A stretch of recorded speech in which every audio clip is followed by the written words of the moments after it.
Yeah! Can I? No. Oh my god, no! My bookmark! Gosh, where was Harry? That was Harry. Well, it's Harry Potter!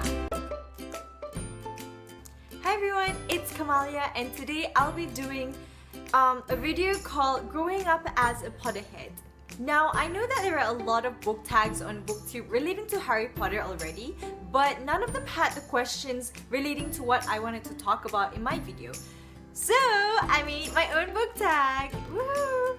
Basically, I wanted to sort of have a tag where you can reminisce back on your childhood with Harry Potter. So yeah, that's what I'm gonna do in today's video. Before that, I'd just like to mention that my Bibliomaniacs group is hosting a Harry Potter readathon, especially for Malaysians, which should kind of explain why I'm doing a Harry Potter kind of video for today. If you are a Malaysian and you are a Potterhead and you know you've always wanted to read the books or reread the books, this is your time. Like, this is a time for you to rewatch the movies, reread the books, and re-fangirl all over again. Basically, how we're doing it is every month we'll be reading one Harry Potter book. So during that time, you're allowed to discuss about anything you have in mind. You can rewatch the movies if you want to, and basically just take your own sweet time rediscovering Hogwarts and all this amazing magical world. All you have to do is read along with us, and you can discuss it with us on our Goodreads page, which I'll link down below. Also, if you're going to post anything about it on Instagram, do use the hashtag MyPotterheadsReadathon, so we'll be able to track you down and discuss and fangirl together. Okay, let's do the tag now. So the first question I have is, who introduced you to Harry Potter and how old were you at that time? So basically, tell us your story about, you know, how you got introduced to this wizarding world. I started reading Harry Potter when I was 8 years old, and this was when I was in Australia. This was introduced to me by my teacher, Miss Meyer. She's the most amazing teacher in the world. I went up to Miss Meyer and I was like, Miss Meyer, I don't know what to read. Give me something to read. and so Miss Meyer came to me and she grabbed this book and she handed it to me and she's like, read this. And I'm like, Okay. and so I read it, and it was basically the most amazing book I ever read at that age. Possibly still one of the most amazing books I've read till today. I'm actually rereading this and the experience is so much more magical than the first 3 times that I read it. Number 2, any embarrassing Harry Potter fantasies? Okay, I'm just gonna like not be embarrassed about this anymore because I'm a proud Potterhead. But I used to imagine Harry, Ron, and Hermione were my friends. I sort of imagined they were my imaginary friends. And I was like best friends with Hermione and we're like going to Hogwarts together and everything. Embarrassing, but that was a part of my childhood. When I turned 11, or the year that I was turning 11, was the year that I was just waiting for my letter. Like in July and August especially, I was just looking at the mail, hoping that I'd get my Hogwarts letter. You never know, I didn't get it. And I'm still waiting for it today, by the way. Number 3, what are your Harry Potter obsessed moments in life? There are a lot of these and I'm just gonna try and mention them quickly. Well, you know mugglenet.com? Yeah, I used to access that like every single day or every few days. I was keeping up to date with all the Harry Potter news. And they had like a gallery where you can like look at pictures of Harry Potter movie stills and all of that. So I made special folders on my dad's laptop to save all of these pictures. So I had a Harry Potter folder, Hermione Granger, Ron Weasley, and basically every character that's possible to have pictures put in them. Oh my god. I found this one fan art of Harry kissing Ginny, and at that time it felt so scandalous. I even like made some password or hidden setting thing on that picture, making sure that no one else could see it except for me, in case my parents find it and be all, why do you have this picture? Are you like, is something wrong with you? You're not allowed to watch kissing scenes till you're 16. Do you get that? I was so embarrassed and I was so scared that my parents would find out I actually made that picture hidden in that folder. I don't even know if I can access it anymore. My Club Penguin username was Hermy47. Hermy because Hagrid's half-brother called Hermione Hermy, and 4 because there were 4 houses in Hogwarts, and 7 because there was 7 Horcruxes. And all of my passwords at that time were Harry Potter related. Like once I had Dumbledore's full name as my password, but I don't think that was even allowed because there was too many characters, and I ended up I ended up not being able to access my email account anymore because it was all fudged up. Seriously. So my password was Albus Percival Wolford Brian Dumbledore. okay, so MuggleNet is like the encyclopedia of Harry Potter, right? So I used to write down every single spell in my notebook and what the spells were used for, and I actually memorized all of the spells. I also entered a lot of magazine competitions and I actually won once. I won 4 tickets to Harry Potter and the Goblet of Fire. I won the movie DVD, the soundtrack, a puzzle thingy and everything. It was just like the best thing that ever happened to me. Last moment that I can think of right now is during this one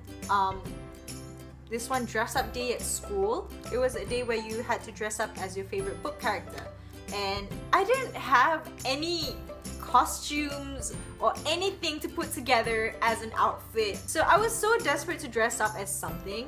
So I had this pink baju kurung, and I basically tried to dress up as Parvati Patil from Harry Potter and the Goblet of Fire in the movie. You know, she wore this like pink sari kind of thing, and my baju kurung looked a bit similar, so I'm like, okay, let's dress up as that. I mean, she's not even my favorite character, but you know, I just wanted to be in that world. Alright, let's continue on with the questions. Number 4 is, how many times have you reread the books? Okay, I think I reread them like 4 times, all of them. I think. Or maybe it was 3 times, I can't remember. But I didn't actually read them in order the first time I read them. I skipped the 4th book because I was so desperate to read the next book after I read the 3rd book. But there was no copy available for me to read, and the next best thing was the 5th book, so I skipped the 4th book and read the 5th book. Big mistake, I know. But now I'm rereading it again, and they say that the experience is different, and they are totally right.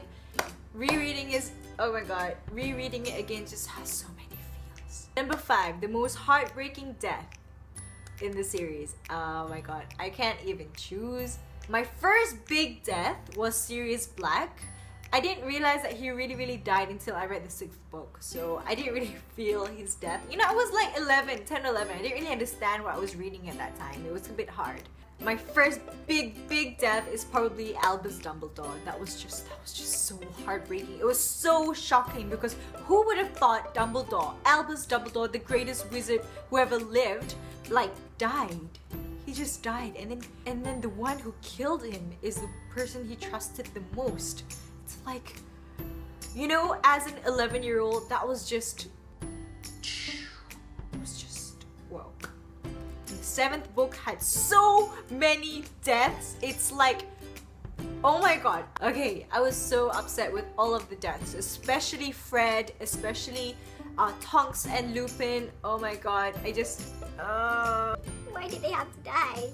and this Hedwig. Hedwig was such an unnecessary death. Number 6, favorite character. Of course it's gonna be Hermione Granger because Hermione Granger is like perfect. She's like my inspiration.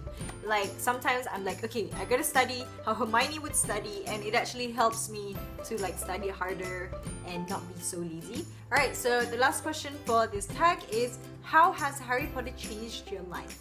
Harry Potter has changed my life by first making me fall in love with reading. I actually did not like reading that much before I started reading Harry Potter, and that was like, those were the books that made me feel a lot of different things. The joy that you get from reading, everything I first got from Harry Potter. They were the books that lit up my childhood. They definitely lit up my childhood. Not just the books, but the movies as well. They were just fabulous. I'm gonna make my children love Harry Potter as well. If they think Harry Potter is crap, it's like, are you my children? No. Just can't. I think if you're a Potterhead yourself, I think you can kind of understand where I'm coming from and why I can't really find the right words and why I'm feeling a bit emotional now. Oh, by the way, my teacher, the one who introduced it to me, she was like 50 something that time, and she loved Harry Potter so much. And you know, it just shows that you don't have to be a child to love this kind of thing. I feel like J.K. Rowling is such a genius where she can make this series suitable not only for children but also for adults. And I find it amazing that you can have a different experience reading it as a child and as an adult. When you're a child, you sort of grow interested in the world, in the characters, but when you're an adult, you actually think about the issues that this series addresses and all of these other deep things that you tend to analyze more, and I think that's what's so great about this series. And J.K. Rowling is just she's the queen. She's a genius. I just can't put together how creative and how strategic she is in building up this series from the start to the end, because there were a lot of things, all of these clues finally put together until the end. Anyway, thank you so much for watching. I'm sorry if it's quite long, but I just had to get my feels out there, you know. So for this tag, I'd like to tag 3 people. First, Nabila from Nabiblomania, Shahira from Bookloves_, and Amelia from Amelia Xavier. So you guys can do this tag if you want. And everybody else, whether you're a booktuber or just a YouTuber, or if you're not even on YouTube or anything like that, just if you're interested to do this tag, just do it. Or if you just want to leave your answers in the comment section below, you're more than welcome to. And yeah, don't forget to join the readathon if you're interested to do that as well. And I'll see you in my next video. Bye!